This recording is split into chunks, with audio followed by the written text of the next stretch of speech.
अध्याय 6। पहला लक्ष्य। हाँ, आखिरकार अधिसूचना प्राप्त होने पर ओलिवर बहुत खुश हुआ।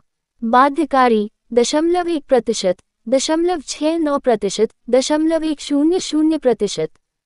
सफल। नादिया मिस्टेक अब लक्ष्य है।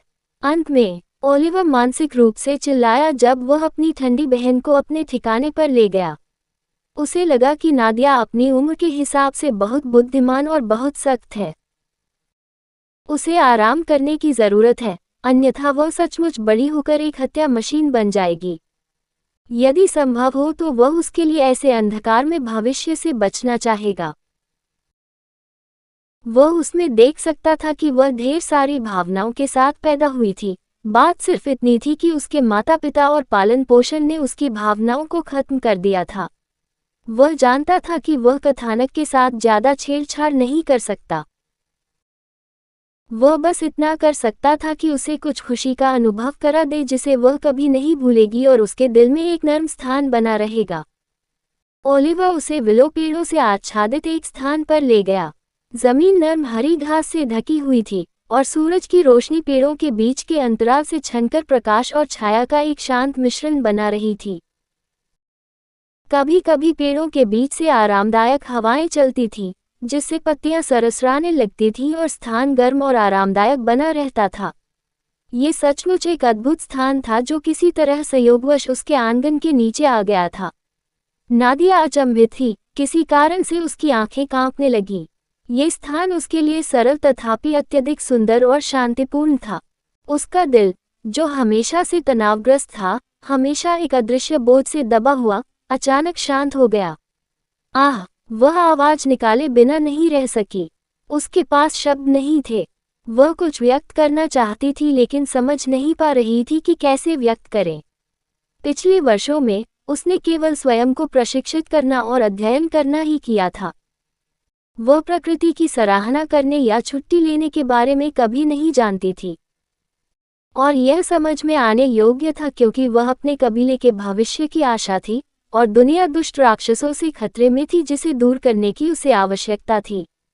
उसके पास ऐसी मूर्खतापूर्ण बातों के लिए समय नहीं था। फिर भी वह अब यहाँ थी। शांत प्रकृति को देखकर उसके दिल में अनिच्छा की तीव्र भावना उमड़ पड़ी।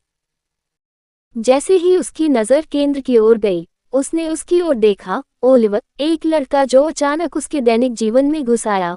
उसने दावा किया कि वह उसी माँ का उसका अज्ञात भाई है। उसने अपने होंठ काटे और फिलहाल अपनी आंखें नम करने से खुद को रोक लिया। रोना एक ऐसी चीज थी जो केवल कमजोर लोग ही कर सकते थे। वह एक बार रोई थी लेकिन उसकी माँ ने उसे डांटा था और उसके बाद उसकी यादें थोड़ी धुंधली हो गई थी। उसे याद नहीं आ रहा था कि उस समय वह क्यों रोई थी और उसके बाद क्या हुआ था।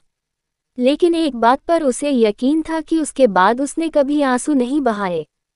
तो अब वह ऐसी क्यों थी? यहाँ रोने की कोई बात नहीं थी। यह एक सामान्य जगह थी जहाँ कुछ सामान्य पेड़ थे और उसका एक ही भाई बहन था। उसके कई भाई बहन थे और उसने कई महंगी कलाकृतियाँ देखी थी। फिर क्यों अब उसे रोने का मन क्यों हुआ? टपकना टपकना, अनायास ही उसकी आंखों से आंसू गिर पड़े। उसने महसूस किया कि उसकी इच्छाशक्ति उन्हें रोकने के लिए पर्याप्त नहीं थी। ओह, क्या तुम रो रहे हो? ओलिवर उस जगह को निहारने में व्यस्त था।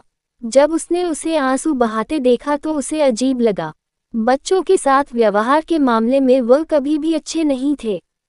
दरअसल उसे ये भी नहीं पता था कि उसने इस मजबूत लड़की को अचानक रोने के लिए क्या किया है। उपन्यास में बताया गया है कि वह बचपन से ही बेहद दृढ़ इच्छाशक्ति वाली थी और सोचने वाली बात यह है कि वह रो भी सकती थी।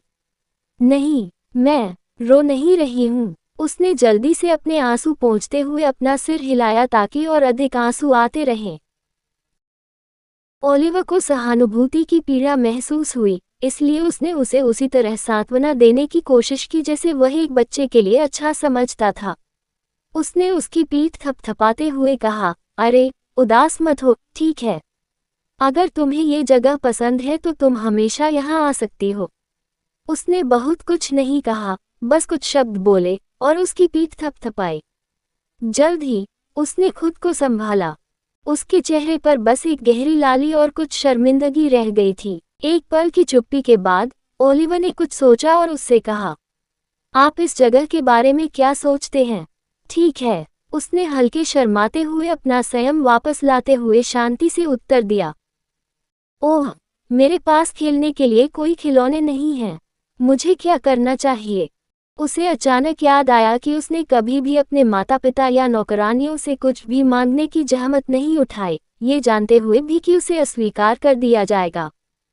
ऐसा नहीं है कि वह अंदर से वयस्क होने के कारण कोई खिलौना चाहता था। कोई ज़रूरत नहीं, मुझे ऐसी बातों से कोई फर्क नहीं पड़ता। उन्होंने स्वयं इस धारणा को खारिज कर दिया। कुछ भी हो, वह उसके साथ द्वंद्व युद्ध करना पसंद करेगी। लेकिन उसके कमज़ोर शरीर और अविकसित मांसपेशियों को देखकर वह जानती थी कि वह किसी भी तरह के युद्ध के लिए उपयुक्त नहीं है। बहुत दुर्बल, उसे विश्वास ही नहीं हो रहा था कि उसके कुल के मुख्य वंश की संतान इतनी कमज़ोर है। उसके सभी भाई बहन काफ़ी अच्छे थे, हालांकि उसके स्तर पर नहीं, लेकिन फिर भी अपनी उम्र के हिसाब से अच्छे स्तर पर थे। तो वह ऐसा क्यों था? उसके बारे में बहुत सारे अज्ञात थे।